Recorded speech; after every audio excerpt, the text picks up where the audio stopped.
If you use a MacBook as your main computer, especially for any kind of creative work, then you know the dongle problem. You've got a hub for USB-C-A, hub for USB-C, you've got some Thunderbolt, you've got a power brick, and somehow it all ends up piled up on your desk, and next thing you know, there's no room to do anything at all. I've been dealing with this, of course, for many years because I'm old, but when Anker reached out about their new Prime docks, specifically built around the M4 and M5 MacBook Pros, and I was generally curious whether any of this actually gets any cleaner. So I've been living with these docks for a couple of weeks now. Let me show you what I have discovered. Quick note before we get into the whole thing, Anker sent me both these docks for review. That doesn't change anything that I'm going to say. If something doesn't work and isn't worth your money, of course, the painfully honest means that I will tell you so. Now, today we're looking at these two products from Anker's Prime lineup,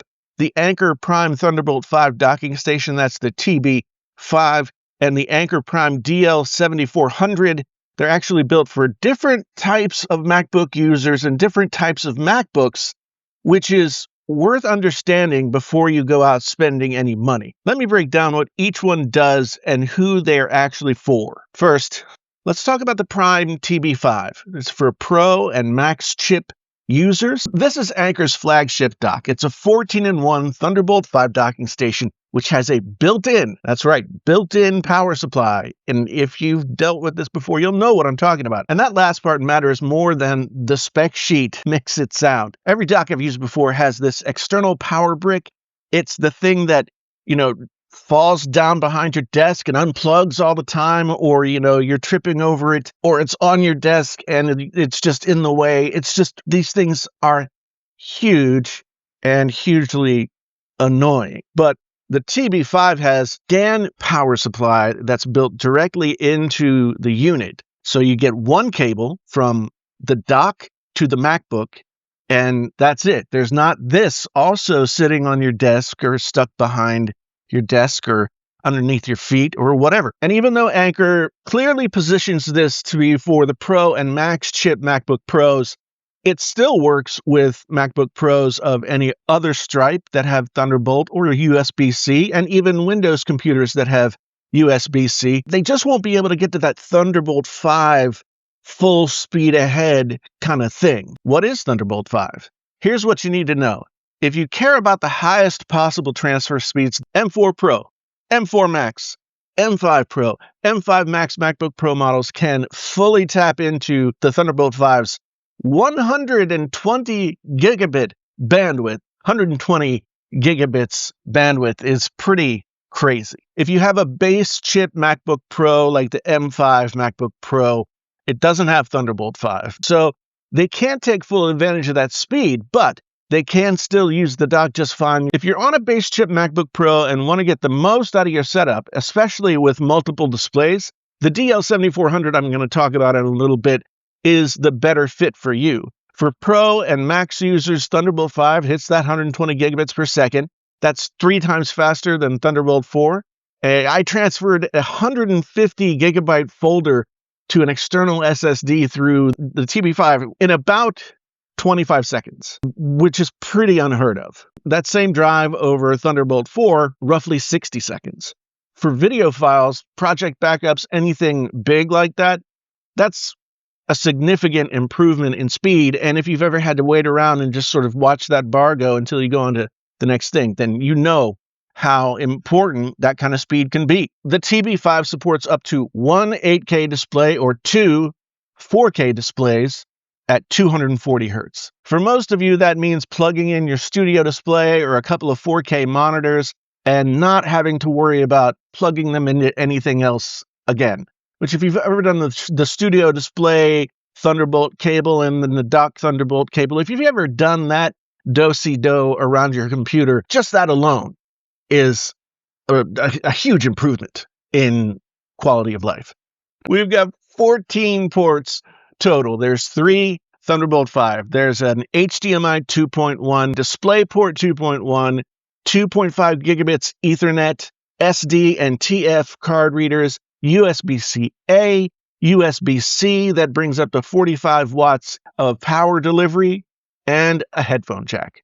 I've had everything that my studio plugs into plugged in all at once: MacBook, display, external SSD, SD card, Ethernet, keyboard, like drum set. I've got a lot of stuff that has to be plugged in because my setup's not just for video, but also for like the audio stuff that I do. And so there are many USB-C type whatevers that I have to plug in. And I've been able to get everything plugged in to this one dock. One thing that I noticed with my CalDigit, and I've noticed with other docks, is that they can get very hot. This one has an active cooling fan, and I guess if you're super quiet, you can hear it in the room, but my ears aren't so good, so I can't hear it. And when I've recorded stuff with condenser mics, it hasn't picked up any sound from the fan either. Anker calls this Active Shield. It monitors the temperature of the dock and adjusts automatically. Under heavy load, it keeps the surface temperature about 100 degrees Fahrenheit.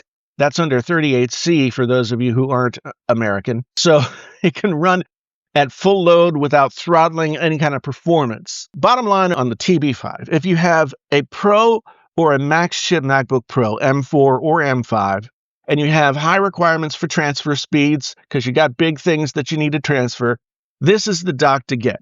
It gives you the cleanest, fastest, single cable setup that's available anywhere right now. The built-in power supply alone on this TB5 is maybe worth the price of admission. Now let's talk about the Anker Prime DL7400. So this is for base MacBook chips, as well as anybody who wants to go triple display. So here's something a lot of people don't realize. Base MacBooks, the M4, M3, M1, not the Pro or Max, natively support only one external display. That's one. So if you wanted to have 3 monitor setup that included your MacBook, you can't. You could only have one. And that's a genuine limitation baked into the hardware. The DL7400 solves that using DisplayLink technology. Now, I've used DisplayLink technology before, and it works great. It routes the display through USB connection instead of through Thunderbolt display pipeline. The result? You can run a triple display setup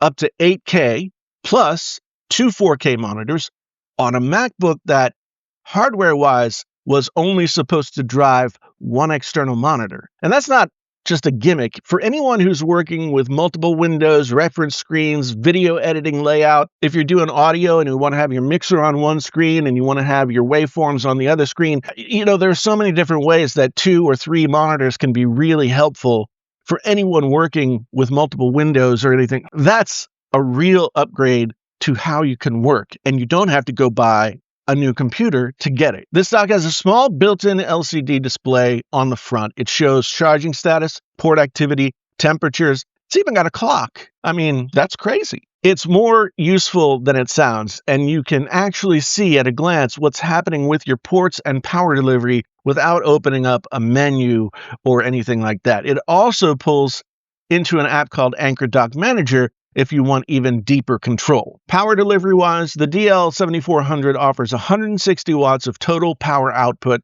The back USB-C port delivers up to 140 watts, enough for any MacBook to charge at its highest speed. Front ports do up to 100 watts each, and everything charges simultaneously. So you can have your MacBook and your iPad and your AirPods and your whatever you need to plug in and charge. It's all going to get exactly what it needs to charge as fast as it could. And who's the DL7400 for? It makes the most sense if you have a base chip MacBook or want multiple monitor capability, or if you want a highly capable dock that works across your whole setup, including Intel Macs, any USB machine going forward. As I said, these work with Windows computers as well. By now, the only question left here is which one is the right one for you. And if you know your setup, then you probably have a good idea. But here's the straight answer. Get the TB5 if you have an M4 Pro, M4 Max, M5 Pro, M5 Max MacBook,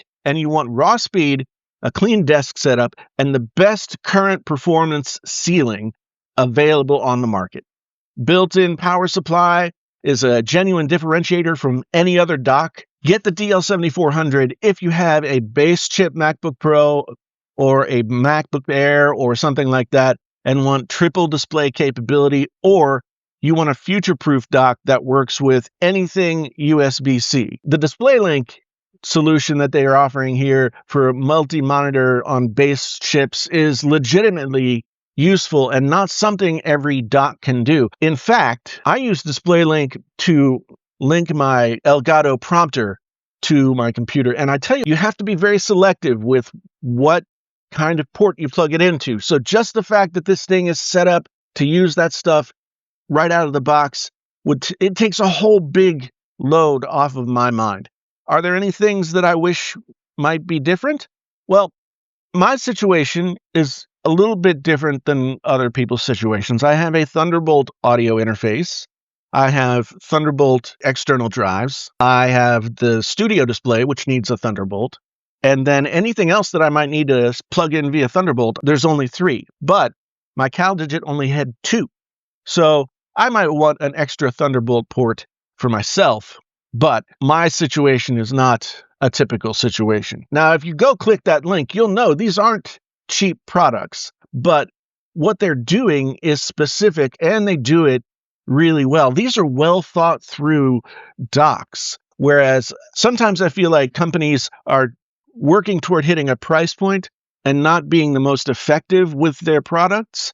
But these are definitely built to be the best that they can be for these particular use cases. The TB5 is the cleanest one-cable solution I've used. The DL7400 solves a real hardware limitation for those of you who are working with base MacBook chips that only support one monitor. They are incredibly well thought out. If you've got any questions about how they're working for me or how they might work for you, drop it in the comments. I'll answer whatever I can, and if not, I'll send you on to somebody who can give you the details. If you're looking for more honest takes on gear and such, then you know what to do. Subscribe, hit the like button, come on back and see me. And if you really want to support the channel, then go ahead and become a channel member. There's going to be some cool things coming up. That's what I'm here for. Links, once again, down in the description. I will see you in the next one.